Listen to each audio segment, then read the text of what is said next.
စားနေရင်လည်းဦးတွန်တွေတိမ့်တန်ရဲ့လူမနေတဲ့အိမ်လေးတစ်ချင်းကိုသွားတတိရတယ်ဘာလို့လဲသိလားအရင်တော့ကကျမတို့ရက်ကွက်မှာအဖေါ်ဦးတီဦးနေတယ်ပေါ့နော်သူကကျတော့နေစရာမရှိတဲ့အတွက်ကြောင့်မလို့သားသမီးတွေကရှိတယ်ဒါပေမဲ့နေစရာမရှိဘူးအကုန်လုံးကသူ့ကိုပစ်ထားကြတော့ရက်ကွက်လူကြီးကနေပြီးတော့ကြောင်းလေးပေးနာကတစ်ပင်လေးအောက်မှာသူ့အဖေလေးဆွဲပေးထားတယ်အဲ့အဖွားကြီးနာမည်ကတုံတုံလို့ခေါ်တယ်သူ့အဖွားတုံဆိုလူတိုင်းသိကြတယ်ဘာလို့လဲသူကလေဖြန်းထားတော့တကူလုံးကတုံတုံဆိုလက်တွေ6လေးတုံနေလို့သူ့ကိုတုံတုံလို့ခေါ်ကြတာပေါ့နော်သူကအဲ့အိမ်လေးမှာပဲတွားပို့ချတာတော့အကြော်ရောင်းတာတော့သူကအဲ့လိုမျိုးလုပ်တယ်အမြဲတမ်းသူ့မားလေးအဖော်မရှိဘူးသားသမီးမရှိဘူးအဲ့အိမ်လေးထဲမှာပဲနေပြီးအကြော်ကြော်လိုက်အင်ဂျီလေးထွက်ကြည့်လိုက်ငုတ်တုတ်ထိုင်လိုက်အလေလာတဲ့သူတွေနဲ့စကားပြောလိုက်သူကအဲ့လိုမျိုးပြင်းစရာကောင်းတယ်ပေါ့နော်ကိုလည်းတွေးမိတယ်ငယ်တုန်းကတော့တိတ်တိတ်မထားပေမဲ့တက်ကြီးလာတော့ဘလို့တွေးမိလဲဆိုတော့ငါလေးတနေ့ဒီလိုအချိန်ရောက်တဲ့ခါကျရင်ဘယ်လိုမျိုးရှိမလဲဆိုပြီးအရန်စိတ်မကောင်းဖြစ်မိတယ်အခုချိန်မှလေးအဖွားနေရမှာခံစားပြီးတော့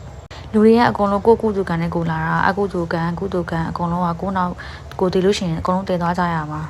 အခုတော့အဲ့အိမ်လေးမရှိတော့ဘူးပေါ့နော်အရင်တော့ကကျမအလုပ်သွားတဲ့အခါကျရင်အဲ့အိမ်လေးဖြစ်သွားနေကြအဲ့အဖွားကဆုံးသွားတဲ့အခါကျတော့အဲ့အိမ်ကိုဘယ်သူမှမဖြိုးပဲဒီရင်တာတာအခုတော့လေးတန်းမိုးရံနေတယ်အကုန်လုံးကပြက်ဝက်သွားပြီပေါ့နော်အဲ့အိမ်လေးကိုမြင်တိုင်းအဲ့အဖွားကိုအမြဲတတိရတယ်စိတ်မကောင်းလည်းဖြစ်မိရရှင်